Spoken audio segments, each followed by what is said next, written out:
¿Por qué? Porque la costilla normalmente se articula en el punto medio donde una vértebra se articula con otra vértebra. ¿Okay? ¿Para qué? Para que solamente esa articulación sea bastante sólida y hacia abajo la caja torácica va a estar cerrada con un músculo que se llama músculo diafragma. ¿Okay? Arriba, ¿quién cierra al tórax? A ver,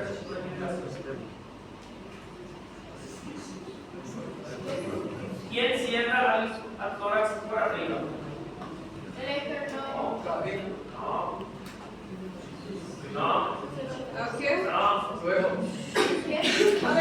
Quem fecha? ¿Qué estructura cierra al tórax por arriba? No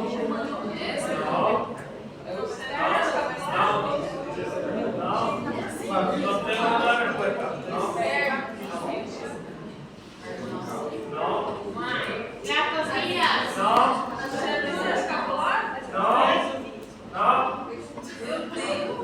El tórax hacia arriba tiene comunicación libre con el cuello, no está cerrado.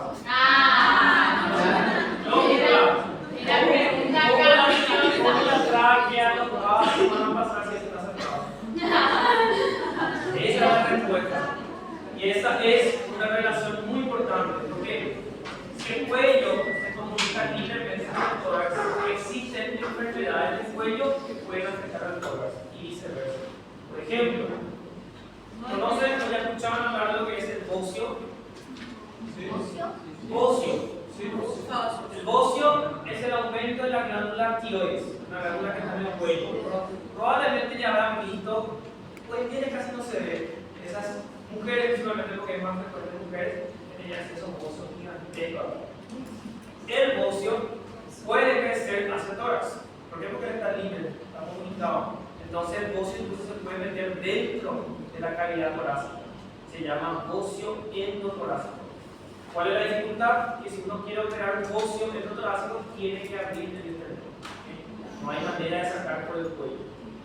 O, por ejemplo, algo común, ¿quién acá tuvo faringoamidalitis? ¿Cómo? Faringoamidalitis. ¿O amidalitis? Amidalitis. Amidalitis. Sí, súper común. La amidalitis se puede progresar formando lo que se llama absceso, que es pus. Y ese absceso está en el cuello. Si ese absceso se rompe, puede progresar hasta el mediastino. ¿Por qué? Porque están libremente comunicadas y genera algo que se llama mediastinitis, que su mortalidad es casi cercana al 100%. ¿Okay? Entonces yo tengo que saber por anatomía que si tengo un paciente con el absceso amidalino, eso puede progresar a una mediastinitis. ¿Okay? Sin embargo, aquí abajo, el diafragma sí le cierra el tórax, solamente permite el pasaje de algunas estructuras, como la aorta, la vena cava y el esófago. ¿Okay? Sí. Essas que seguiram ao externo são as verdadeiras? Sí. E as mais Y las últimas son las falsas. Mediastino es el espacio que queda entre ambas pleuras pulmonares. Acá en el centro, esto que está aquí. No se preocupe que estos son términos que vamos a ir conociendo más a medida, pero pregunte cada vez que tengan dudas. ¿Okay? Porque vamos a escuchar muchísimas palabras nuevas. Si ustedes no saben el significado, pregunten, porque si no, se van con esa duda. ¿Okay? O en todo caso, anoten su cuaderno y después me preguntan también. Bueno, ¿qué más también tenemos? Tengo a la clavícula y tengo a la escápula, que está aquí atrás. La clavícula articulada con el esternón y la clavícula articulada con la escápula forman la cintura escapular, que es la cintura donde se va a articular el miembro superior. ¿Okay? Entonces el miembro superior está unido al tórax a través de la cintura escapular. ¿Cómo se forma la cintura escapular? Escápula, clavícula y la clavícula con el esternón. Vamos a ver, cuando tenemos actividad cercana torácica, vamos a aprender a describir cada uno de los huesos, cómo se describe el esternón, cómo se describen las costillas y cómo se describen las vértebras dorsales. ¿Cuántos huesos tiene la caja torácica? Vamos a contar. Tenemos el esternón es uno solo, ¿ok? Uno solo. Y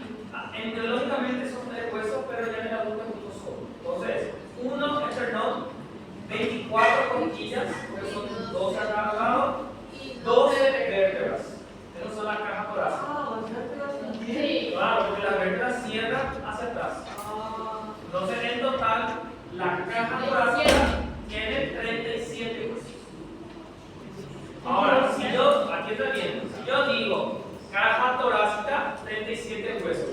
Y si digo tórax, 24, 25.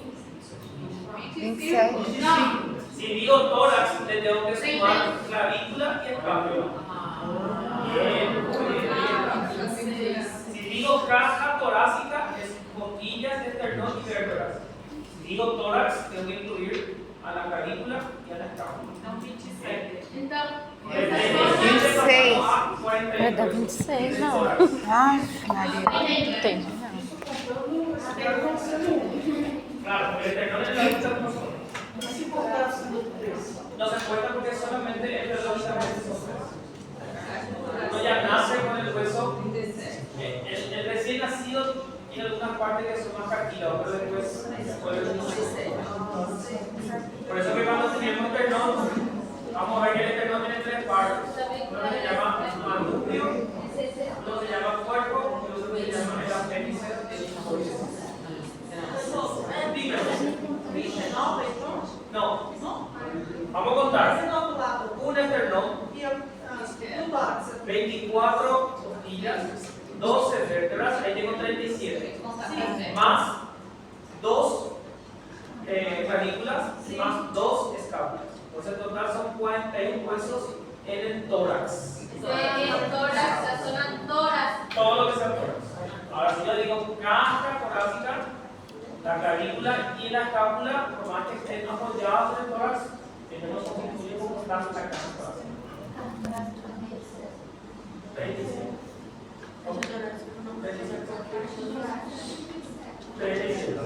Y el tórax, en total, le voy a incluir la escápula y la clavícula. Bien, como estamos en tórax, ahora nos desprendemos al miembro superior.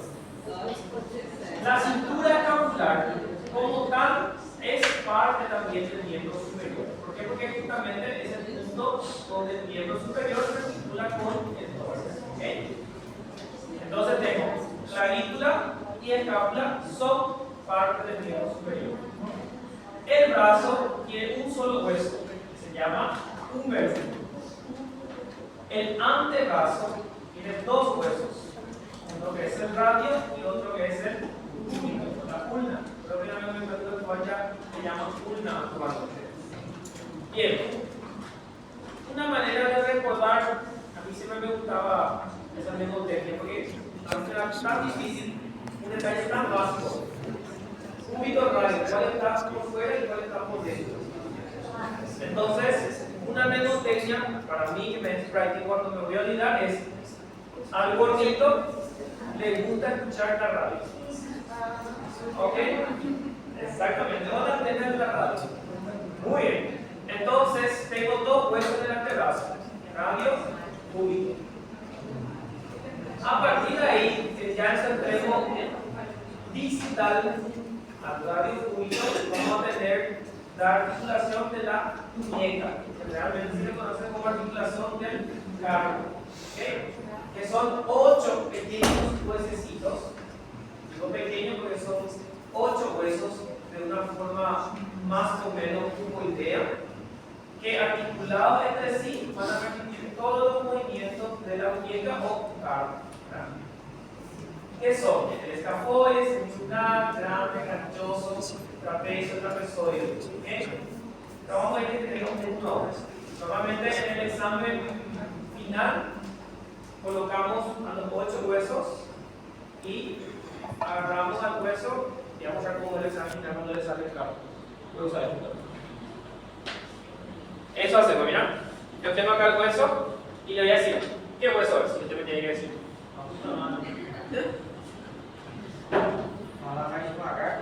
En el examen, yo pensé que me iba a decir qué hueso era. En el examen final, si le sale carpo en su bolilla, el profesor que les tome el examen, porque no, yo me lo voy a poder tomar a los 600 alumnos, va a agarrar el hueso, un hueso del carpo y va a hacer esto. Y te va a preguntar qué hueso es. Fácil.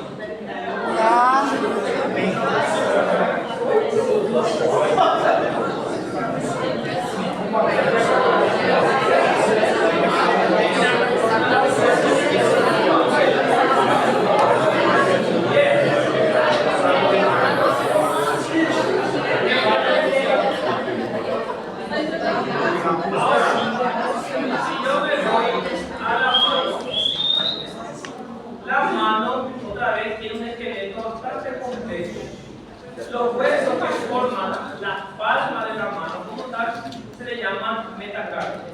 ¿Ok? Que son 5. 1, 2, 3, 4, 5. Y luego tengo los huesos de los dedos que se llaman falanges. El pulgar solamente tiene 2 falanges.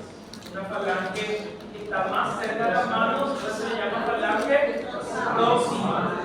Y una falange que está más lejos se llama distal. Todos los otros dedos tienen 3: proximal, otro que está medial y otro que está distal. Entonces el pulgar, incluso algunos consideran que no es un hueso de los completos. ¿Por qué? Porque no tiene las 3 falanges, solamente tiene 2 falanges. Pero eso tiene un propósito anatómico, que es el movimiento de, ¿cómo se llama el movimiento? Pinza, que es lo que nos diferencia de prácticamente todos los otros mamíferos. ¿Okay? No tanto, pero bueno, la mayoría por lo menos no diferenciamos. Bien, entonces voy a contar. Tengo en cada miembro superior, voy a tener total 32 huesos. Una clavícula, una escápula. Profesor, ¿cuál primero va a atacar? El primero es este, el pulgar. 1, 2, 3, 4, 5. Entonces tengo clavícula, una escápula, un húmero, un cúbito, un radio, 8 huesos que forman el carpo, 5 metacarpianos y 14 falanges. ¿Okay? Cada miembro superior, 32. 2 miembros superiores, 64. ¿Okay? Por exemplo, carne, na sua pergunta, qual era a personal, qual era a distal, qual era a Claro, vamos a tirar todo. Como ya les dije, atienden chicos, en medicina no hay límite para el conocimiento. ¿Ok? Acá vamos a irnos hasta lo último. ¿Por qué? Porque estamos en medicina, ya dije ya. Nadie puede saber más anatomía que la medicina. Entonces, si quieren, va a ser bien. Lo necesita que ese ya. Realmente no se puede. Todo lo que puede hacer. Tiene que presentar esa parte. Se tratan de la próxima traer su saco.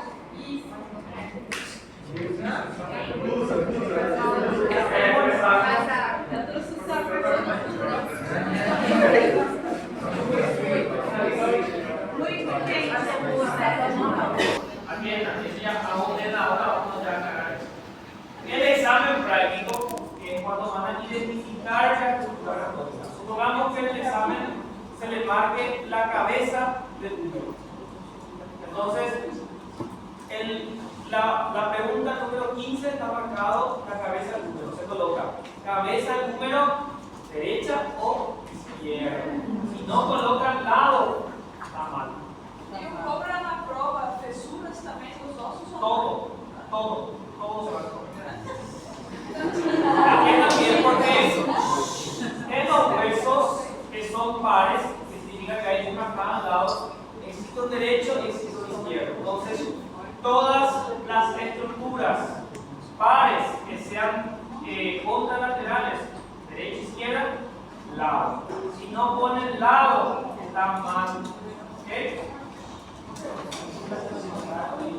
Todo. Vamos a llegar a ese momento. Bien. Ahora, miembro inferior. Entonces, el miembro inferior, vamos a tener la cintura pélvica por arriba, que es el coxal. El coxal se articula con el fémur, que es el hueso del muslo, que es el hueso más largo y más resistente del cuerpo humano.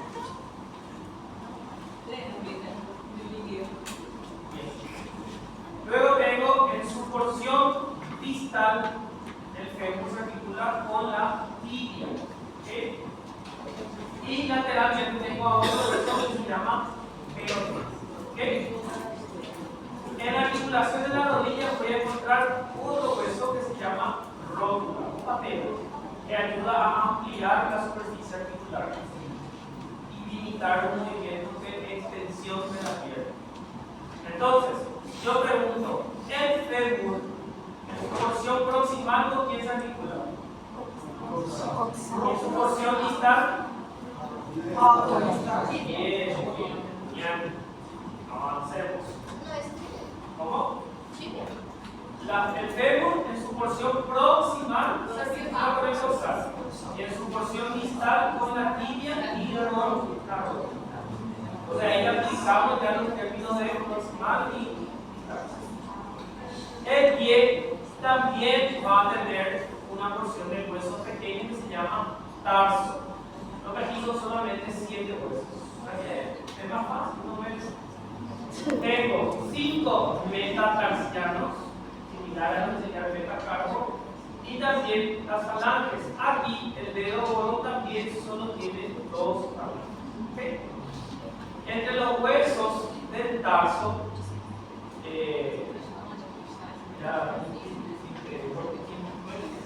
no sé si es simpático o triste, pero puede ser simpático también. Porque el examen final a una alumna le salió este hueso para describir. Este hueso se llama astrágalo. ¿Okay? Su origen es astrágalo. Me pregunta me dice la alumna astrólogo. De la importancia de la lectura. ¿Okay? Justamente son nombres que nunca habrán escuchado. Astrágalo. ¿Okay? Vamos a estudiar algunos nombres como eso. Bien. La pelvis, la cintura pélvica, está formada por los coxales, son 2. El coxal es un hueso solo, pero entrelógicamente son 3 huesos. ¿Okay? El ilíaco, el pubis y el isquio. Por eso que en el adulto, cuando estudiamos el coxal, estudiamos sus porciones ilíaco, pubis e isquio. Y atrás está cerrado por el sacro y el coxis, y eso forma la cintura pélvica. La cintura pélvica tiene una importancia antropológica porque a través de la cintura pélvica yo puedo identificar si esa pelvis es de un hombre o de una mujer. ¿Por qué? Porque la pelvis del hombre es una pelvis más redonda prácticamente, y es más pequeña. En la mujer la pelvis es ovoidea, es un poco más ancha. ¿Por qué? Porque la mujer viene preparado para lo que se llama el canal del parto. Entonces, la pelvis tiene que tener la capacidad de adaptarse a la cabeza del feto que va a salir durante el canal del parto. Entonces, yo con la pelvis puedo evaluar y decir si la pelvis es de mujer o de hombre. Bien. Ahora, aparte de los huesos que habíamos visto antes, vamos a tener lo que se conocen los huesos inconstantes. Son aquellos huesos que pueden estar o no. Cuando están, no son patológicos, significa que no son anormales, una variable. ¿Okay? Por eso que algo que hay que distinguir, cuando yo digo una variante, normalmente es algo normal, pero que es un normal diferente a lo habitual. Ahora, si yo digo es patológico, es porque eso sí está enfermo, no es normal. Los huesos inconstantes son variedades, significa que son normales, no son patológicos. Existen 2 tipos, los llamados huesos suturales. ¿Por qué se llaman suturales? Porque se encuentran en el cráneo. Y en el cráneo, las articulaciones entre los huesos se llaman suturas. ¿Por qué? Porque parecen como unos hilos. ¿Ven? ¿Quién hace acá crochet? Yo. Y ven cómo se parece a una sutura del crochet. Dicen que yo no tuve que crochet. Sí. ¿Más grande? No, crochet. Punto cruzado. Yo no sé nada. Bien. Porque se encaja. Exactamente, porque el encaje es tan perfecto que se le llama justamente sutura, articulaciones en sutura. Si hay un hueso que se interpone entre las suturas, se le llama hueso sutural o hueso del polimo corneal. ¿Okay? Esto puede existir o no. Si existen, obviamente es un hueso a más. ¿Cómo voy a saber? Solamente en un estudio radiológico o en una autopsia. Los sesamoideos, esos sí a veces son un poco más visibles, son pequeños huesecitos que normalmente se apoyan sobre las articulaciones, principalmente en el miembro inferior o en la mano, pero a nivel del dedo gordo o del pulgar. Son pequeños huesecitos que no cumplen ninguna función, simplemente están ahí. ¿Okay? Se cree que son como unos tintes que se osificaron y formaron huesos. Isso Então, você professor, conseguiu ver? a patela é considerada um osso? Sí, por su definición, justamente acá, creo que al siguiente vamos a decir, la patela es considerada sésamo por su definición. ¿Okay?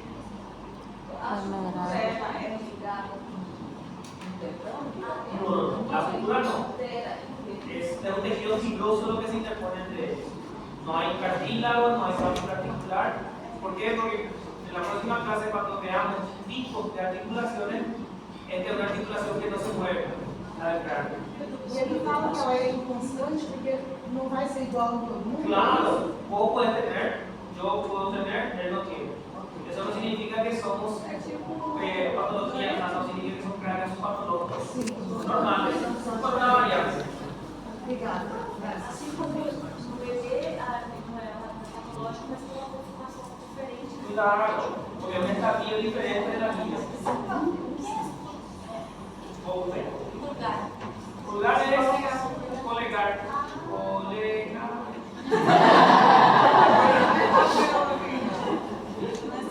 Lo que sí tiene que enviar. No, enviar a la televisión no lo digo.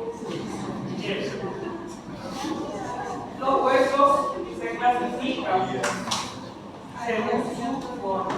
¿Okay? Existen básicamente tres tipos de huesos que se describen como huesos largos, cortos, huesos planos. Pero que hay una confusión porque en portugués largo se refiere a ancho, ¿verdad? Para el español largo es longitud, ¿okay? Longitud. Entonces cuando yo digo este hueso es hueso largo, me refiero a ese hueso que tiene mayor longitud.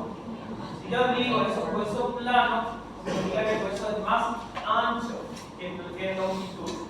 Y si el hueso es ni plano ni largo y son sus dimensiones son muy similares, se le llaman huesos cortos. Los huesos cortos en general tienen el aspecto de un cubo, la mayoría. Entonces, imagínense, huesos cortos en forma de cubo, huesos largos son longilíneos y los huesos planos son huesos anchos. ¿Okay? Los huesos largos, que prácticamente podemos citar todos los huesos de los miembros, excepto del carpo y el tarso. ¿Por qué? Porque el carpo y el tarso son ejemplos de huesos Cortos. ¿Okay? Entonces, todos los otros huesos, por ejemplo, el miembro superior, húmero, radio, cúbito, metacarpo y falanges, todos son huesos largos. Miembro inferior, todos los huesos, fémur, tibia, peroné, metatarsos y falanges son huesos largos. Bien, los huesos largos tienen un extremo proximal, un cuerpo y un extremo distal. El extremo proximal es el que se acerca al eje axial, que se le llama también epífisis.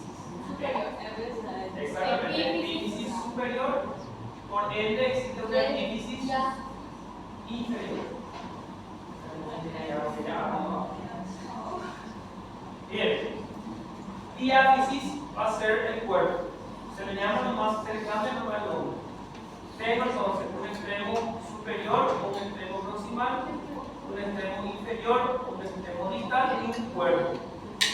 A los extremos le llamo epífisis, una epífisis superior o proximal, distal o inferior y un cuerpo que también se llama diáfisis. Todos los huesos largos tienen esas partes, todos. Entonces, sí. La clavícula no es un hueso largo. No. No, Es un hueso é plano. Plano. Claro. Predomina el ancho, así como por ejemplo las costillas. Las costillas son planas. Bien. Ahora, el cuerpo de los huesos largos, y ahí justamente para que vaya más claro. Los huesos largos, su cuerpo, todos tienen la forma de un prisma triangular. Por eso que la clavícula no puede ser considerado hueso largo porque su cuerpo solamente tiene dos caras, superior y inferior. Para que sea un hueso largo tiene que tener tres caras su cuerpo. La costilla también son huesos anchos por eso. Que tiene dos caras. Y los huesos cortos es como el martillo, No, ellos son huesos irregulares. Los huesos cortos falange. son los del carpo y del tarso. Falanges son huesos largos. Porque no me da, yo quería decir de la mano. Você entendeu? Por eso fue lo Os ossos longos, ele tem que ter essas extremidades em cima e embaixo e o diáfise. es interior. Por isso que a clavícula aqui, ela não... Principalmente hueso, un tipo de hueso que se llama hueso esponjoso. Cuando veamos la estructura de los huesos tienen dos tipos de tejidos. Un tejido más compacto, que es un tejido externo, y un tejido interno que se llama hueso esponjoso, que es importante para que el hueso no sea tan pesado. Como que eu posso classificar o externo? El externo es un hueso plano. Claro, porque el externo solo tiene dos caras. Para que les sea fácil, todos los huesos que solo tienen dos caras van a un hueso plano. Bien. Ahora, los huesos largos se articulan en su extremo proximal y en su extremo distal. Pregunto yo, ¿cuáles son los huesos largos que solo tienen un extremo articular? Analicen. Porque tiene solo un extremo articular. La falange proximal, El distal, muy bien. acá. Bien, porque la falange distal, como dice su nombre, el extremo ya no se articula con ningún hueso. Entonces, son los únicos huesos largos que solo tienen un extremo articular. De la mano y de la pie. De la mano. Eso podría ser una pregunta de examen. ¿Okay? Y ojo, yo cuando digo pregunta de examen es porque probablemente va a caer en el examen. Distal, proximal. O sea, esto que está articulado é proximal. Ah, essa parte proximal distal. Define melhor quando se coloca você fala de plano e quando está lá. Miren acá.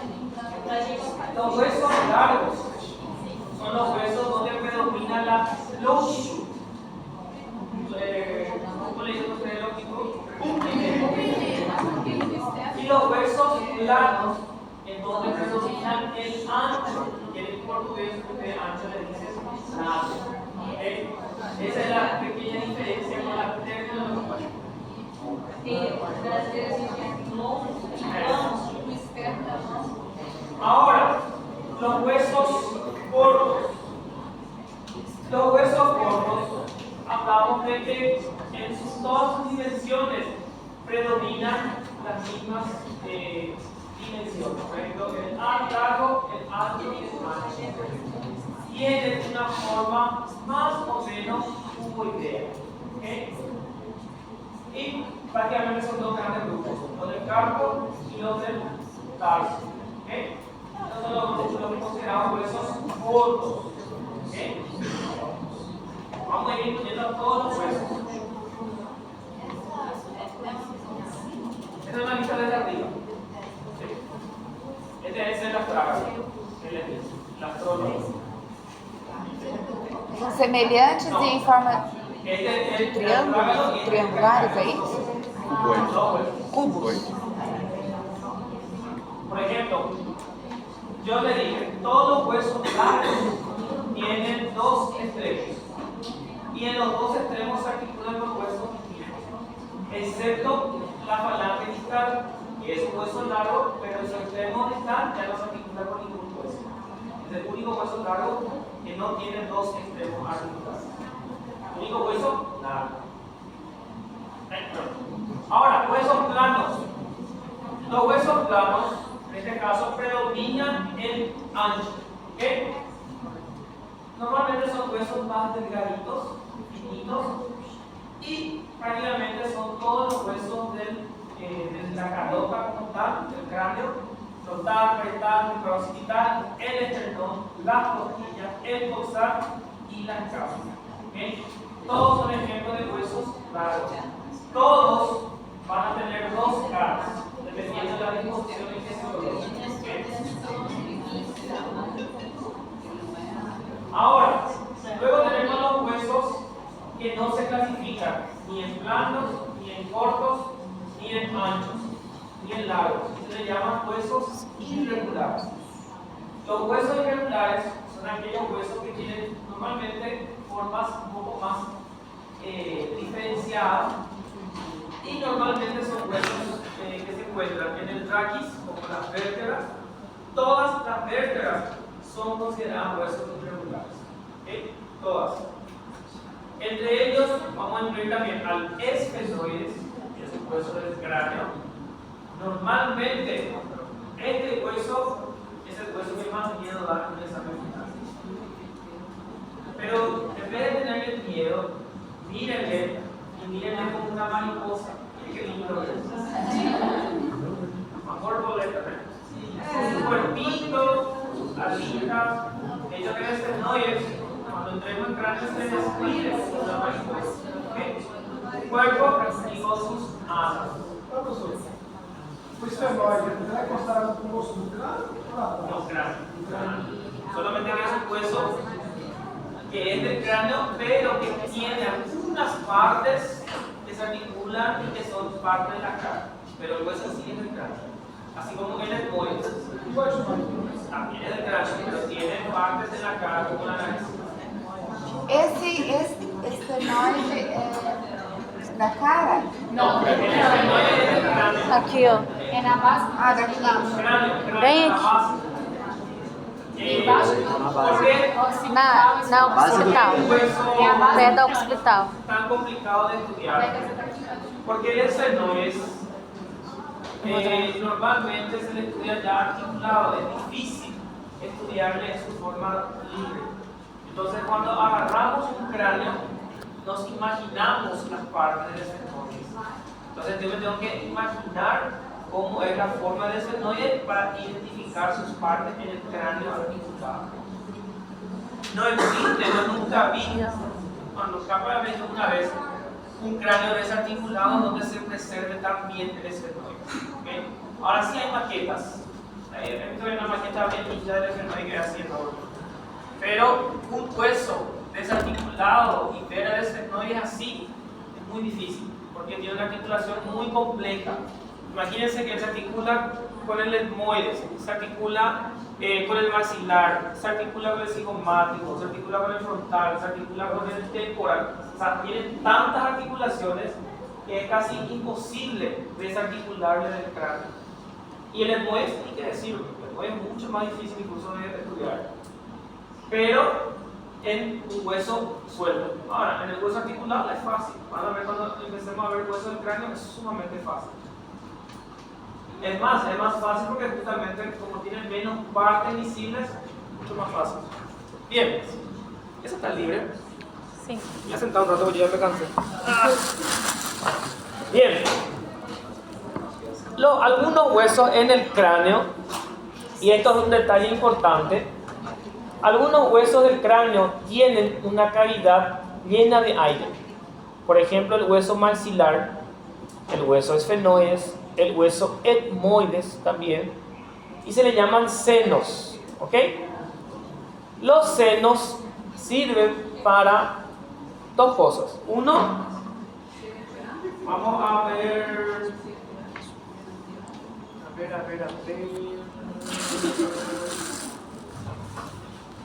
Yo puedo usar como encuentro una estructura que quiera. Bueno. Vamos a suponer, por ejemplo, un tambor. ¿Conocen el tambor? ¿Verdad? El tambor es una caja cerrada llena de aire. El tambor de instrumento. Cuanto más grande, más aire tiene adentro, más fuerte va a sonar. Entonces tiene crema adentro. No estaba Claro. imaginando aquella. No, imaginándome que vacío. Pero lo que quiero hacer entender es que dentro de la caja cerrada, cuanto más aire tenga, más sonido va a poder manifestar esa cavidad llena de aire. Entonces, ¿para qué creen que va a servir el seno? ¿Cómo? Como una caja de resonancia. Entonces, ¿cuál va a ser su función? El tono de la voz. Muy bien. Por eso que cuando uno tiene una inflamación de los senos que se llama sinusitis, la voz se afecta. ¿Por qué? Porque obviamente se pierde ese efecto de caja de resonancia. Muy bien. Y es una patología muy común. Van a escuchar mucho sinusitis. Y realmente lo que ocurre es una inflamación de esos espacios aéreos. Y también estos espacios aéreos sirven para qué? Para que la cabeza no sea tan pesada. Porque imagínense si todo fuese hueso compacto, así estaríamos nosotros en la cabeza. Entonces es más liviana la cabeza y también, como tiene una cavidad aérea, absorbe impacto. ¿Qué significa? Que una pancada en la cabeza el cuerpo puede tolerar mejor porque justamente tiene como una especie de airbags, que son los senos. ¿Okay? O sea, tienen múltiples funciones. A veces cuando hay una fractura del cráneo y se rompe el seno es porque realmente ejerció su función de proteger al cráneo. Se rompió el seno. Se va a consolidar y no pasa nada. Cuando la fractura, el golpe es muy fuerte, ahí sí se puede fracturar el cráneo y lesionar el cerebro. Otra vez insisto, el cuerpo humano es perfecto. Él se diseñó justamente para que el cerebro sea protegido hasta los puntos. ¿Okay? Obviamente que el hombre le desafía día a día en la muerte. ¿Quién tiene mundo acá? ¿Tenés cargo? Ah, bueno, muy bien.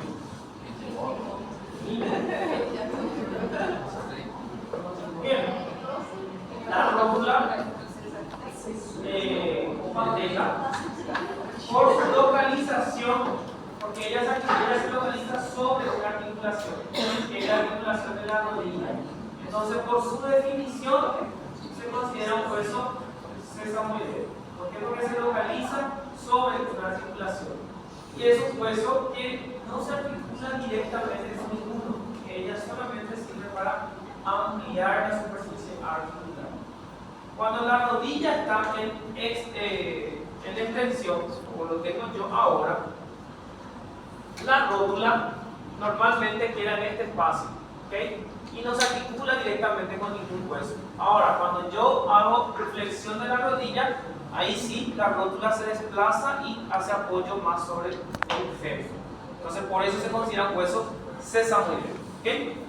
Que obviamente su función es vital, porque en la rótula se inserta el músculo cuádriceps, que es el músculo más fuerte del cuerpo humano, ¿okay? Para dar unas patadas, bien, o caminar, depende de ustedes la función que le quieran dar.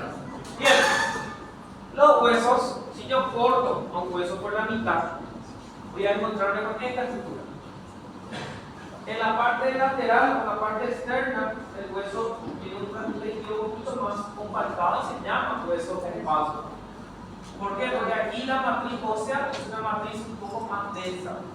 Tiene más cantidad de calcio, más cantidad de fósforo, por ende tiene una matriz inorgánica, ¿okay? Principalmente. Y eso es lo que permite que el hueso sea rígido, duro y no sea flexible. Porque si fuese flexible se iba a fracturar fácilmente. Ahora, el interior del hueso sí es un hueso un poco más blando. Se llama hueso esponjoso porque su estructura se parece a una esponja. Tiene como unas trabéculas que en su interior va a contener a la médula ósea. ¿Okay? Por eso tiene ese espacio, esa cavidad justamente. Normalmente, cuando el hueso se va regenerando, el hueso compacto es lo que se va cambiando constantemente. ¿Okay? Se reabsorbe y se renueva. Ese es un ciclo constante. El hueso se reabsorbe, se renueva. Se reabsorbe, se renueva. El organismo normalmente recicla casi todo. Voy a decir tiempo, el cuerpo humano es una máquina perfecta. El reciclado perfecto.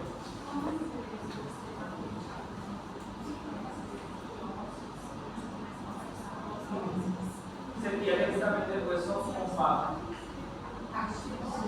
Se va delimitando, se va a pasar, Es por eso, pero lo que se pierde es el hueso bucal.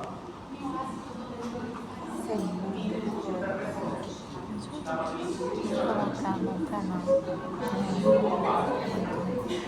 Porque a pessoa compra tudo, ¿Qué pasa? fica mais El hueso fácil. bucal realmente da la Fica gravando. Eu não sei onde que tem isso pra vender não, mas eu te ajudo a comprar, não tem isso não. Es más, cuando vos te Eu vas fui a lá, ayudar eu olhei no microfone também. nosotros miramos el hueso Eu bucal pensei, para vou determinar si perguntar no nosso segundo entendi. cada vez que se estudia más complejo con la anatomía, pero por una radiografía podemos saber si el paciente tiene hueso más antiguo o hueso Só que eu fiquei na dúvida, nossa, porque é muito moço. el hueso, entonces, como yo digo que es un hueso tejido que se crea cambiando, tanto, se reorganiza, por ende es un órgano tejido que necesita de mucha vascularización, le tiene que llegar sangre, ¿ok? Lo que decía es la llave de la nutrición. Los huesos, en todos los huesos, todos, sin excepción alguna, están recubiertas por un tejido conectivo que se llama pelota, ¿ok? Que sirve como para sellar al hueso, para que el hueso incluso de cierta manera sea impermeable. La idea es que siempre el hueso sea lo más resistente posible para que pueda llevar a cabo sus funciones y no fracturarse o no perder su función durante la actividad. En el cráneo, todo lo en el cráneo, incluso el periósteo es un poco más engrosado, se llama pericráneo, incluso, por ejemplo, en el hueso largo, por ejemplo en la tibia, en el fémur, normalmente el periósteo no da para separar el hueso, está pegado, muy pegado. En el cráneo sí da para separar, porque es bastante grueso. Entonces nosotros a veces usamos el pericráneo incluso para poder, por ejemplo, fijar una sutura craneal. Le destapo el cráneo al paciente, le voy a otro lugar y suturo hacia el pericráneo. Exactamente. Porque en el cráneo, el periósteo es un poquito más grueso, más resistente. En los huesos largos es un poquito más delgado y está muy pegado a eso para separar. Bien. Los huesos largos, de los miembros, obviamente estamos hablando, normalmente tienen un expuesto a nivel de la epífisis proximal unos cartílagos que son los que permiten realizar el crecimiento del hueso en longitud. Que normalmente ese cartílago se encuentra activo hasta los, dependiendo, hasta los 20-25 años. A partir de ahí, ese cartílago se sustituye totalmente por hueso y obviamente el hueso deja de crecer. ¿Okay? Professor, Dime. por que as crianças nessa fase eles reclamam de dor? Né? Nessa fase de crescimento eles reclamam de dor à noite nessa área onde tem dor. Y lo que pasa es que como es una zona de constante movimiento, es una zona, ¿qué pasa? El punto donde está el cartílago es una zona más débil, ¿okay? Porque en ese punto se interpone el cartílago sobre el hueso. Entonces, ¿qué es lo que ocurre? Empieza el crecimiento y empieza a expandirse el hueso y se expande con el periósteo incluido, y el periósteo es bastante sensible al dolor. Entonces, cuando uno se fractura un hueso, realmente lo que duele es el periósteo, es el cartílago que le puede. Entonces, si vos estás creciendo y vos estás quitando el periósteo, va a doler. Caso de 23 anos, por exemplo, chegando da idade, mais dor do que a Exactamente, ese es un famoso à guión. noite. Fica brincando, dor do crescimento. Mas o pediatra fala que não existe. Exactamente, lo que pasa es que normalmente Não el sei crecimiento por quê. ocurre en ese punto. Sendo que existe. Existe, sim. No, y se va estirando y creciendo a la par, pero se va estirando. Ese cartílago es lo que se llama justamente cartílago de crecimiento y tiene influencia directa de una hormona que se llama hormona de crecimiento, que es lo que permite que los huesos crezcan en longitud. Algunos tienen más desarrollado, otros son muy cáncer. Ahora, la vascularización. Todos los huesos reciben arterias. Los huesos largos, por su disposición, más que una arteria. ¿Por qué? Porque como son huesos muy largos, una sola arteria no iba a ser suficiente. Existen 3 tipos de arterias y esas arterias, obviamente el hueso es algo compacto. Entonces tengo que tener pequeños orificios dentro del hueso para que entren las arterias. Los huesos tienen 3 tipos de orificios o agujeros. Se llaman agujeros de nutrición. ¿Okay? Y también se les puede llamar foramen. Palabra nueva.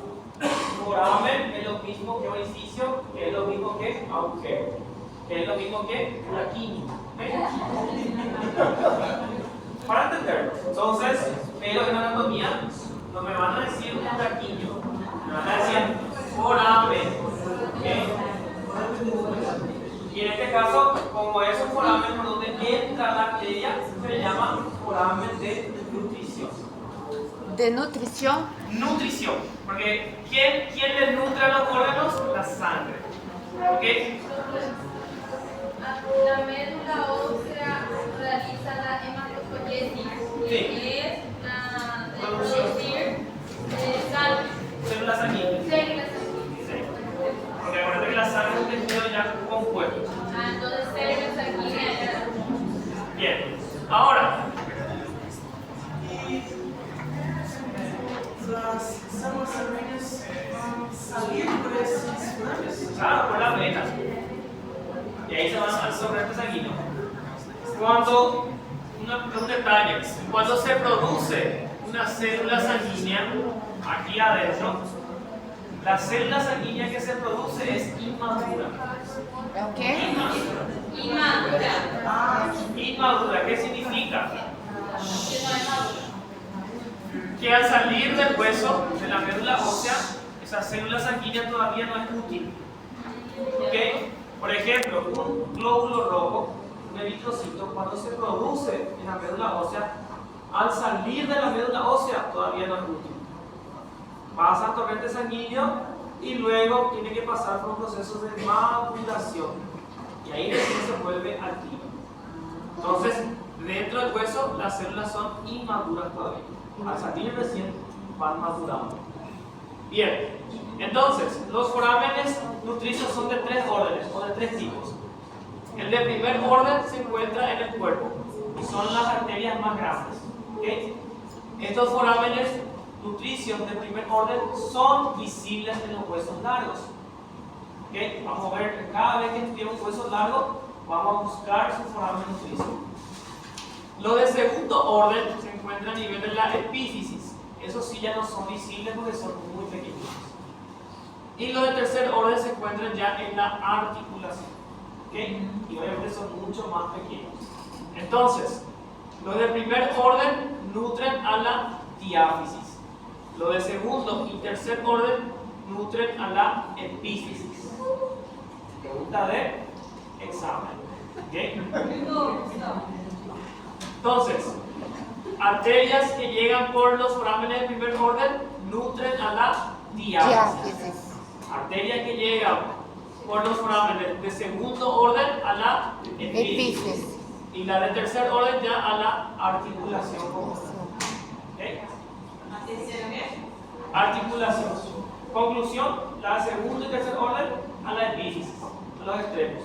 ¿Okay? Porque la articulación está en la epífisis. Bien, dentro del hueso, esa arteria nutre a las células del hueso, ¿verdad? Que son los osteocitos. Y luego la sangre sale del hueso por las venas. ¿Okay? Recuerden siempre que las arterias llevan sangre a los órganos y las venas recogen la sangre de los órganos. ¿Okay?